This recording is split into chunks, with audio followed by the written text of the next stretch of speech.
Whenever I needed money fast, I just did this. Let me tell you a quick story.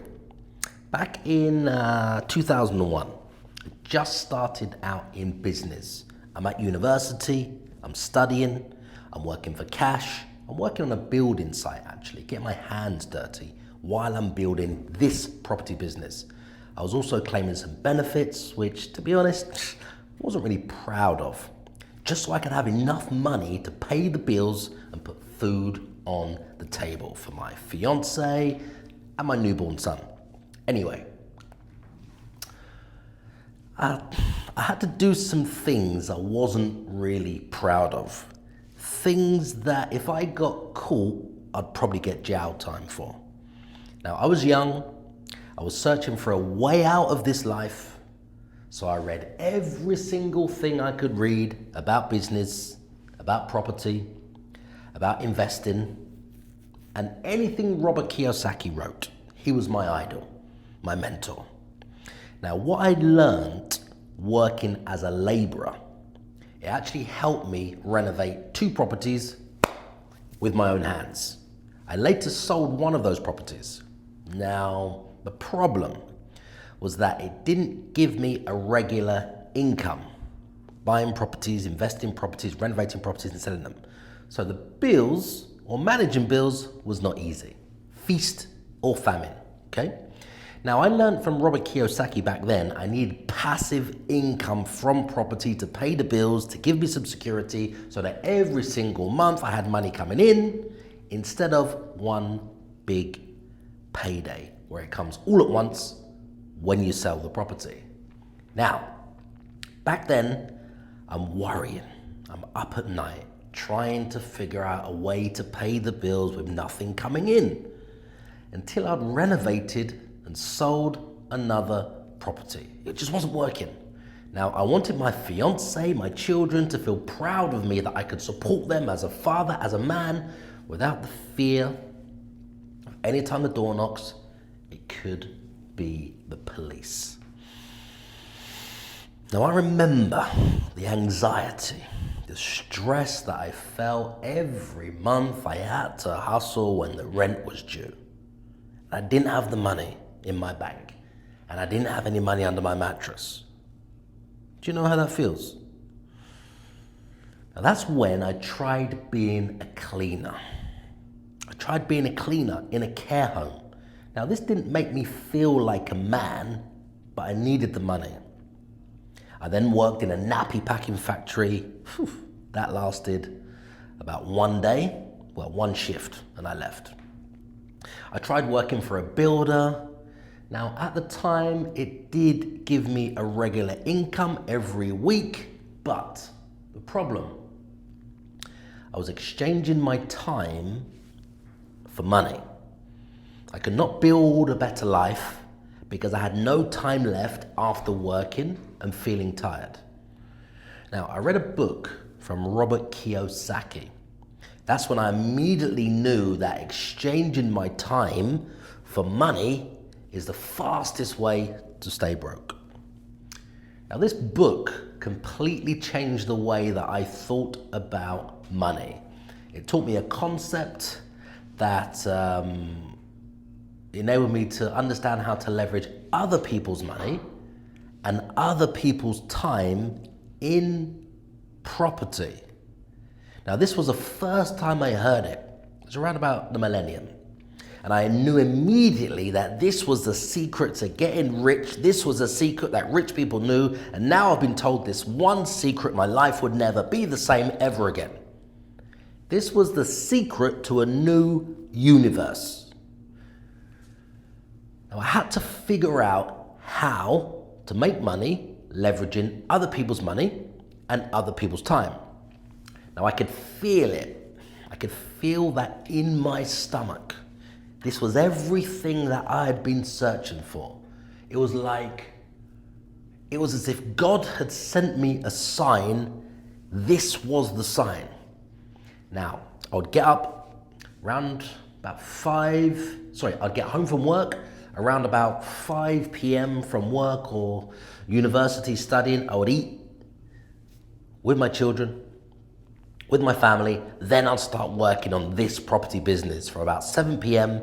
to midnight, 7 days a week. Now, I did this for years, okay? Only seeing my family for about 2 hours a day, if they were awake.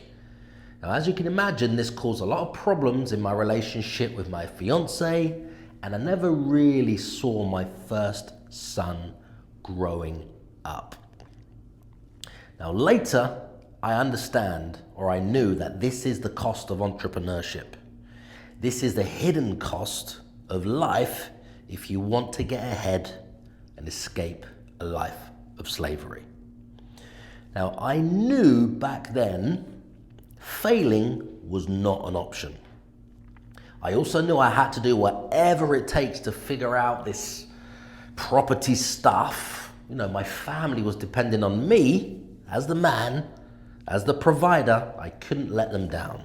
Otherwise, I would have to live with that regret, look in the mirror for the rest of my life. Now, as the man of the house, I'm expected to be the man and the figure in that house to sort this shit out. The money, support my family, provide for them, protect them. That's why I am here. They deserve this as the minimum and more. Otherwise, why am I here? I probably spent the first 4 years of my son's life working all hours, not seeing him growing up, and I felt guilty and I felt proud at the same time. But getting a job, being trapped in a life of slavery, working like a 9 to 5 for somebody else, for a little paycheck to pay the bills, to ask for one holiday a year and ask for days off, is not the solution for me. It's not a long-term solution for me. It's not a long-term solution for anyone. It actually holds you back, being trapped in a job. Now, I knew failing was not an option either. I had to figure this out by myself. I'm the man of the house. It's my fucking duty. That's when a friend of mine, I remember, he showed me, it was like this business opportunity. It was a letting agency franchise for sale. It was about 50 grand. I didn't have the money. I didn't have 50 grand. I didn't even have 5 grand. I probably didn't have $1,000 in my bank. I was just about paying the bills, and that was a struggle alone. Now, this company, this franchise, they claimed that their guaranteed rent scheme made them about 4 times the typical rental fees than a normal agency would be making. And I found this too good to be true. Now, what they did is they rented properties from landlords, okay? They paid 75% of the market rent. Then they sublet the properties, and everything above the rent they got that they paid to the landlord, they kept. Now, I remember thinking, if they charge 50 grand and there's these shops and agencies open up all over the UK, they must be doing something right. Must be. That's when I had to figure this out for myself. What the fuck is going on? They have this secret. Now, I remember thinking, this is actually leveraging other people's money and other people's time. They're getting paid about 25% of their rental income. This is exactly what Robert Kiyosaki said. You need this to get rich, and the only way to get rich is other people's money.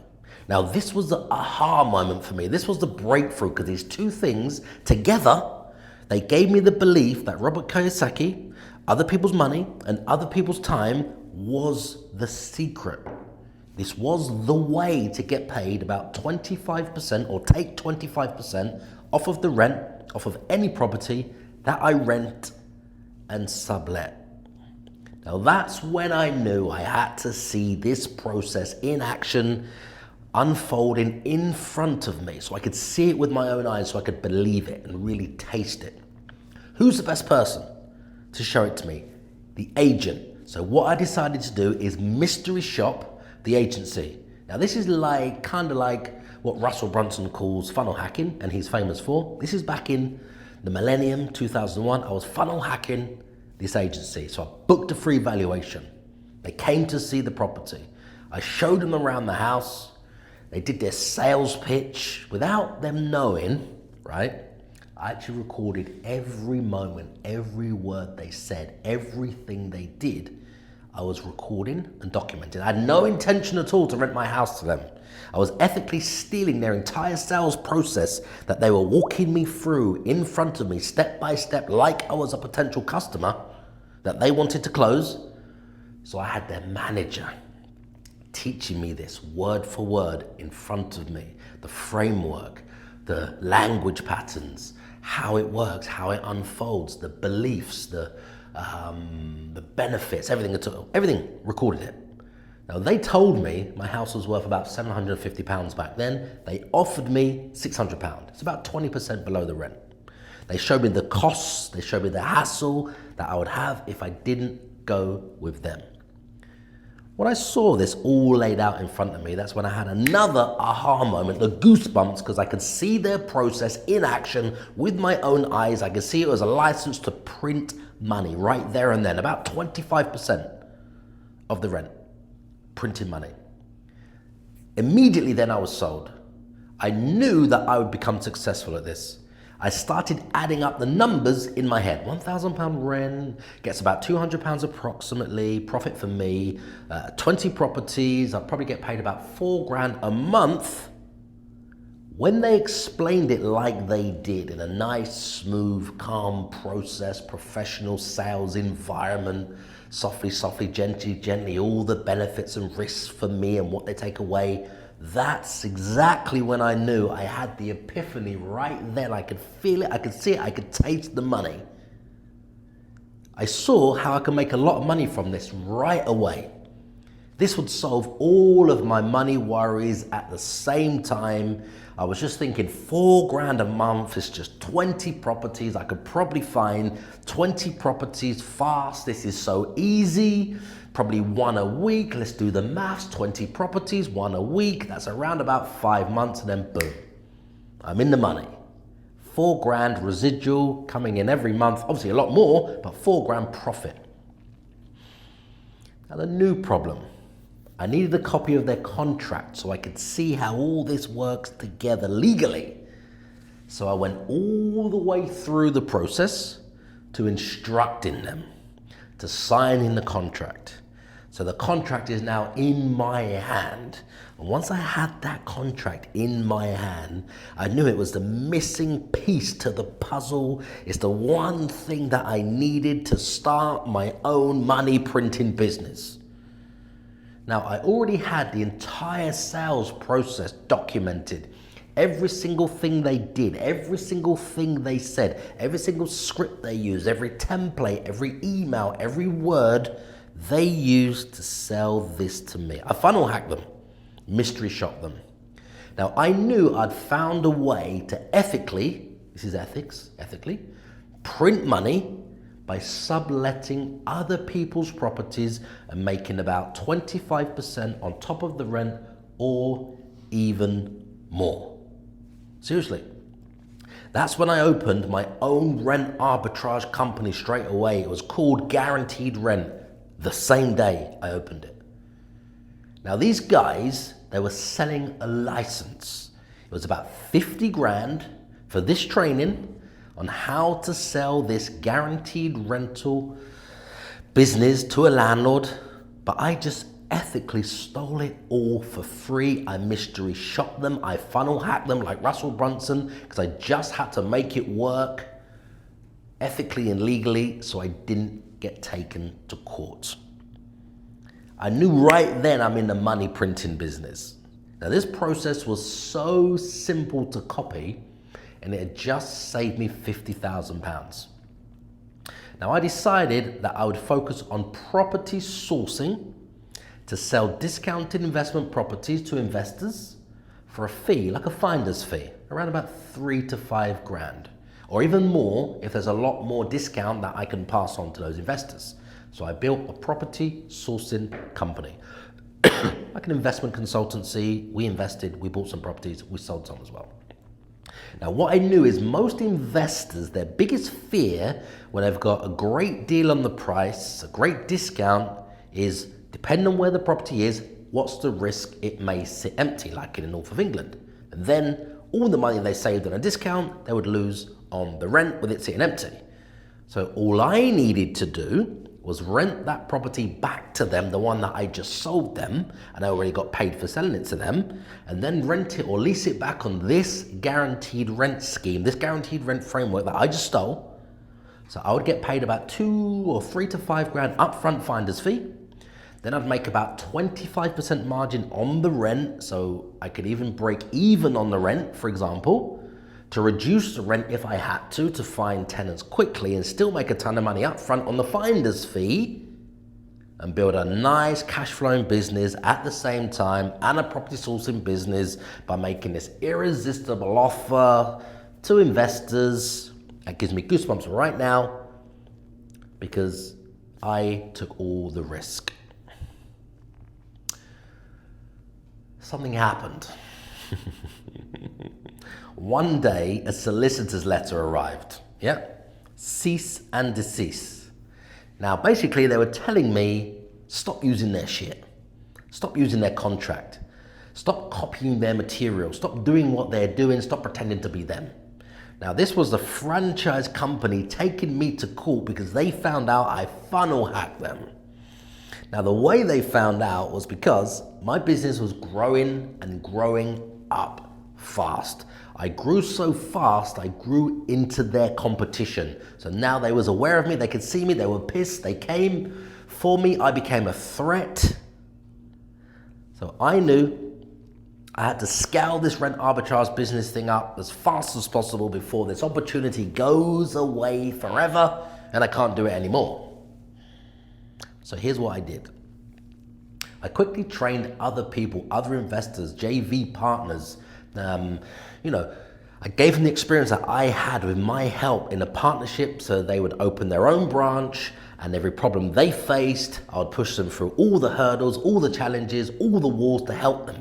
We managed to open up this business like a franchise model in other cities and fast. We opened up in Brighton, Eastbourne, Cambridge, Northampton, Portsmouth, Poole, Bournemouth, Southampton, all across the south coast, southeast. Now they just copied my frameworks exactly. They followed everything I was doing. I told them what to say, when to say it, do this, do that, don't say this, send this offer letter. When they followed exactly what we'd already done before them, the path mapped out before them, they just followed it step by step because I'd already been there. That's when they made money. That's when they became successful. Then I brought in NLP coaches, NLP practitioners to help them with the sales and language patterns. And then I brought in a sales trainer and a coach and a business coach to help them. I invested a ton of money into Google, pay-per-click leads, was getting leads all over the UK to send to these franchisees. I'm at the top, pulling all of the strings, collecting around about £3.5 grand a month from each licensee that I'd set up, which is about £42,000 a year. Now, with me training and mentoring and helping all of these guys through the problems they face, building this money printing business, building it fast, it grew my business, it grew my partners' businesses in many different cities at the same time all over the UK. We all came up. I built a team. I made more and more money every single month. We all did. I increased my status. I bought a Porsche 911 Carrera. I bought a fucking church that had dead bodies in the garden that I never exhumed. There was a mistake on the plans and they stayed in. I bought the house. I bought the church, turned it to family home, fucking mansion for me and my children, and there was dead bodies in the garden, a real fucking graveyard. This money that I was making from these deals enabled me to go on expensive holidays. I bought a BMW X5 for my ex-wife now for a fucking birthday, just cash, went out and bought it. I reinvested the income into a portfolio of properties that I bought. So I bought a big portfolio of properties. I even bought a whole fucking street of houses in Liverpool. I built a terraced set of houses in the southeast of England, JV'd with a builder. I was rolling back then. Now, I also helped my business partners feed their families, build their own businesses, quit their own 9-to-5s and start living the lives they deserved, all from this one thing, rent arbitrage. Now, I felt like Tony Soprano, the mafia boss, because all of this was only achievable through the frameworks. Now, I retired my wife at 24, ex-wife. I'd finally felt that my children and my wife, they loved me for providing a better life for them. I even felt that my in-laws, they had to respect me now with everything that I'd done and achieved. It was like the old me breaking the law to pay the rent, running from the police had died. And the new me, the legitimate me, businessman me, was born. I'd finally found a way to get a regular monthly income that grew every single month, and the police would not turn up at my home. I felt important. I felt successful for the first time in my life, and the money and the time that we now have as a family was the way to repair all of those years that I'd previously missed from the lives of my children growing up when I was figuring all this out myself, this property business on my own, which actually cost me about a decade of my life and my family's lives. The end.